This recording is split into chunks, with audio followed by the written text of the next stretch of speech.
Hello, ladies and gentlemen. Ronald Ray here, your boy with a cornbread accent. Welcome you to this week's episode of the WWE Monday Night Raw Recap Show. Appreciate you folks checking out my video this week. Hopefully, you guys enjoy it. So, hey, if you do, you know what to do. Click that thumbs up button, leave me a comment, let me know what you thought about Raw, or just give me a friendly hello, or uh, yes, just give me a friendly hello. Also, if you're not a subscriber yet, be a champ and click on that subscribe button. Now, with all that out of the way, let's fork and go. This week's Raw, of course, is the last Raw before the Backlash Premium Live event. Anyway, yes, the Backlash Premium Live event, which is this Saturday. So a lot of build up to that, and of course, this Raw takes place at the Chi Health Center in Omaha, Nebraska. I almost thought they was gonna have to do some health cares. And I will explain to that right now because the first segment of the night was Jey Uso. He comes to the ring. He's wanting Logan Paul, calls out Logan Paul, but gets Paul Heyman instead. Jey Uso said, hey, buddy, you got a lot of balls. Actually, he didn't say buddy, call him OG. OG, you got a lot of balls coming, showing up in here, talk to me, or wanted to talk to me after what you did. And uh, Paul almost had an aneurysm saying, look, he's the one who took Roman Reigns from obscurity to uh, relativity, turning him to tribal chief, made sure he kept that Universal Championship for 5 years. He's not the one who lost to Cody Rhodes. That was Roman Reigns. Uh, and of course, Paul talked about how when he lost to Cody, he disappeared. Uh, and then when the new bloodline threw him to a table, Roman didn't come back to revenge the wise man. He came back to get his Ufala back. And of course, all he wanted to do is help out his best friend, CM Punk. And CM Punk kind of put him in the jam too. So Jey Uso's like, okay. Jey Uso even asked him, OG, you okay? You okay? Because like I said, he was about to like he was about to have an aneurysm there. Anyway, so he asked if he's okay, and more importantly, what this has to do with me. Uh, Paul Heyman said, "Look, you might want to be the champion, but Seth Rollins needs to be the champion." As Heyman said, "Hey, you can even pick the time and place you lose at." Jay said, "Let's do it tonight. Let's do it right here." So that was your main event of the night. It will be Jey Uso versus Seth Rollins for the World Heavyweight Championship. Speaking of matches, first match of the night, we have Penta going against JD McDonough with Finn Balor and Carlito at ringside. A little back and forth, countering each other during the beginning. Penta took the early advantage with some chops. Then McDonough hit the Death Valley driver on the apron, got the advantage through that, kept the advantage a good portion of the match. Penta would make a comeback here. Uh, Penta would knock Carlito off the apron. That then sends McDonough outside, hits a cross body to the outside to Carlito and McDonough. Um, Balor winds up tripping up Penta and gets caught by the referee. And of course, referee sends both Finn Balor and Carlito to the back, saying y'all are out of here. And Chad Gable appears, but Penta was able to kick him out of the way. Hits a uh, lunge on him. Um, well, actually, a senton dive on the Gable outside the ring. Uh, McDonough hits a whiplash on Penta, goes for the moonsault, misses. Penta hits the Mexican Destroyer, getting the win. Um, Good match here. Uh, Good showing for JD McDonough, in my opinion. JD McDonough could go.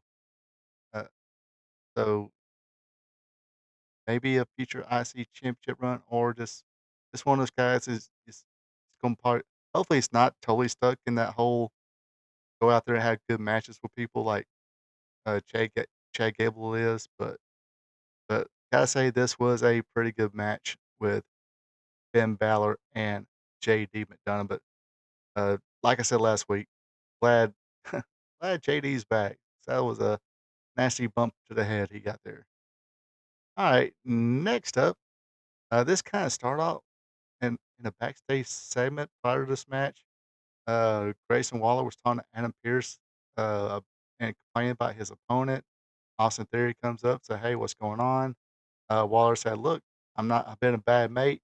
Uh, been trying to go singles, but tell you what, why don't you take my spot? Why don't you face my opponent tonight?" Theory's like, "Okay, I can do that. By the way, who's my opponent?" Well, you have it right here. His opponent was Sheamus, and when it was announced that Sheamus would be the opponent, Theory didn't look too happy looking at his mate. Uh, that kind of gave a bad look to him. Uh, Beginning of the match, Theory would or Sheamus would throw Theory around a little bit, but Austin fought back. Sheamus would counter a top rope move with a white noise from the second term or uh, second rope. Tim beats the Bowery, then capped it off with a bro kick for the win. Before he hit that bro kick, he made sure that Grayson Waller was watching because that should have been him. But funny little spot after the 10 beats of the Bowery. Theory just looked at Grayson and said, "Why? Why? Why'd you do this to me?" Uh, I don't know. Could fans actually buy Austin Theory as a babyface? I'm starting to see some people in the internet wrestling community are actually starting to like Austin Theory now. It's like, dude's always been good, but I guess you gotta understand why certain people hate certain people, I guess, from the get go. But um, Austin's a good worker, dude. Don't sleep on that kid. All right, next up we have Becky Lynch. Becky comes out. Crowd starts saying Becky sucks, and she's confused because she's the one's the victim. She says she took out Bailey. She took out the garbage. Also took out the recycling. That being Lyra, Lyra Valkyria. Valkyria didn't really like that being called cycle. But Valkyrie went through her, Becky's basically resume. First female SmackDown champion. I thought it was somebody else. Yeah, that's right. First SmackDown champion. I remember now. Um, didn't, ha- didn't have it long. She wound up getting injured shortly after that. But I digress. Uh, One of the first women to main event WrestleMania. The first female, of course, to win the main event, the all female main event at a WrestleMania. First women's intercontinental champion. No, that was me. Of course, that was Valkyria's word. Valkyria said she was ready for both women's, uh, or excuse me. Um, she also said she don't like Lynch taking credit for Valkyria's success. Lynch went for a cheap shot, but Valkyria was ready. They start throwing hands. Officials come out trying to break them up. Uh, Uh, Lyra gets Lynch back in the ring, hits the Nightwing Honor, and this week it's Lyra Valkyria standing tall for their match at Backlash. So, what do you folks think? Hit me up in the comments. Do you think Becky Lynch is going to be the second Women's Intercontinental Championship, or are they going to keep it on Lyra Valkyria? Actually, I'll have a prediction show on my Spot Show live stream this Thursday at 8 o'clock discussing this. So, cheap plug. All right. Had some more women's action here. We had Rosanna Perez going up against the WWE Women's World Champion, that being Io Sky. Very good match here. Perez slaps and starts showing off. Io Sky said, "Look, I can do those flips and show off too." Then Perez was take over for a little bit, working over Io Sky's legs, starting with that drop kick right to the knee. Sky came back, um, but went for the moonsault, but that knee buckled again. Uh, Then they exchange some near fall, roll-ups, cradles and almost like sunset flip cradles and stuff like that, but Io Sky will get the better of that, winning the match. They shook hands after the match. I thought, "Hey, we're gonna have some good sportswomen, uh, deal here with a shake of the hands," but kinda tell that something went right when, just kinda kept focused on Io Sky, and then all of a sudden, here comes Julia, comes out, attacks Io Sky. Perez laughs it off, pretty much know it was a ruse, get Io's attention, and the women's world champion, Io Sky, takes a beating from Julia and Roxanne Perez. Next week is already decided that there will be a tag match on Raw next week. It will be Julia and Roxanne Perez going against Io Sky and Rhea Ripley. Um, yeah, kinda seen this coming a little bit, kinda foreshadowed a little bit because they talked about how Rhea Ripley was in her home country of Australia, promoting, the Perth Crown Jewel taking place over there this year. So, like I said, a little foreshadowing. Alright, next match of the night, we had Otis of the Alpha Academy going against Rusev. He returned, and man, dude looks good. He's jacked, incredible shape. Uh, didn't look like he was missing a beat. They lock up. Russo punches and kicks Otis down, but Otis would no sell some clotheslines. Russo took care of that with a spinning heel kick. Um, O- Otis would throw Russo across the table when they was fighting outside. They both missed their punches out there, um, but Otis wound up getting. Well, actually, they both went for punches and kicks, and they both hit the post, but Otis wound up hitting a post. Um, Rusev, however, would bounce back, hitting that jumping thrust kick into the accolade. Otis has no chance of fighting out of it. He's trapped there, middle of the ring. He has to tap out. Tozawa jumps in, wanted a piece of Rusev. Rusev said, "No, no, not today." I guess he changed his mind, came back out, grabbed Tozawa, powerbombed him on Otis, and then continued to beat up Otis some more, put him back in an accolade until the officials ran out for the save. Like I said, good to see Rusev back in WWE. That's his home. Um, Not sure what the deal was with AEW. He could have been a star there. I think he was injured for a little bit, but then somehow he couldn't find something for Rusev to do. I mean, he's a beast, man. All right. Then we had a little face off here with Pat McAfee and Gunther. McAfee or McAfee talk about Gunther wanted to attack a 60-year-old man uh, because he didn't like Cole's opinion or entertainment or imitating life a little bit with some people. Basically saying, McAfee decided to call Gunther soft. So Gunther got back on the mic and said, "Look, he gave me the I'm gonna be focused come backlash, and uh, say and say Saturday will be only by the grace of God that his hands will leave McAfee's throat." Gunther slams the mic on Gunther's or McAfee's chest and leaves after that. I think poor Pat McAfee probably it's gonna be worth the time to watch it, see Pat McAfee get chopped. Alright, that brings us to the main event of the night. It is Seth freaking Rollins going against the WWE World Heavyweight Champion, Jey Uso. A little filling out process, to begin things with. Seth took over with some stomps. Heyman started singing Rollins' song because nobody else was doing it. Jey Uso came back, uh, hit the suicide dive. Seth would take back over.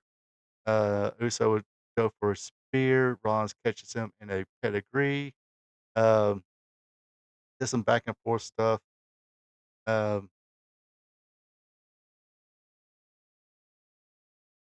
Rollins stomps Uso, goes for a near fall, only hits two. Then Sami Zayn's music hits.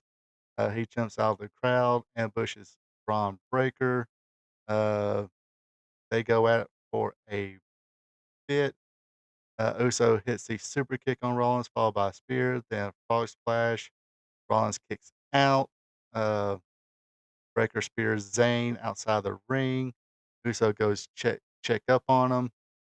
Um, Heyman distracts the ref as Breaker spears Uso outside the ring. Breaker sends Uso back in the ring. Rollins curb stomps uh, Uso, of course. Here we go. We have CM Punk's music hit. He runs down to the ring. They go at it. Uh, I mean CM Punk and Seth Rollins. Referee throws a match out, and the ones left standing is uh, Jey Uso, Sami Zayn, and CM Punk. Um, Good match here.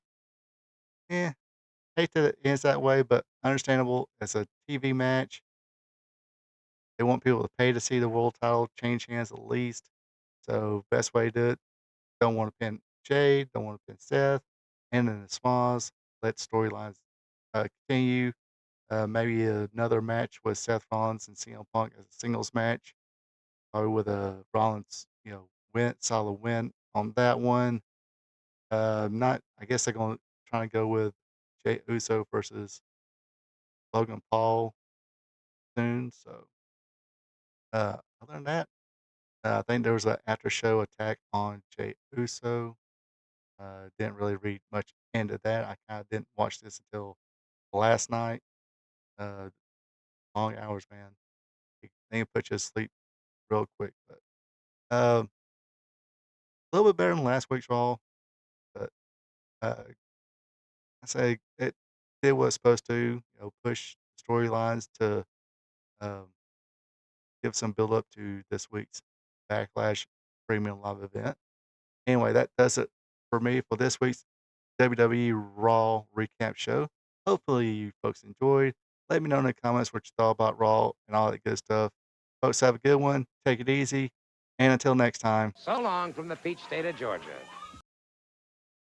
Ronald Ray here saying thank you for checking out my video.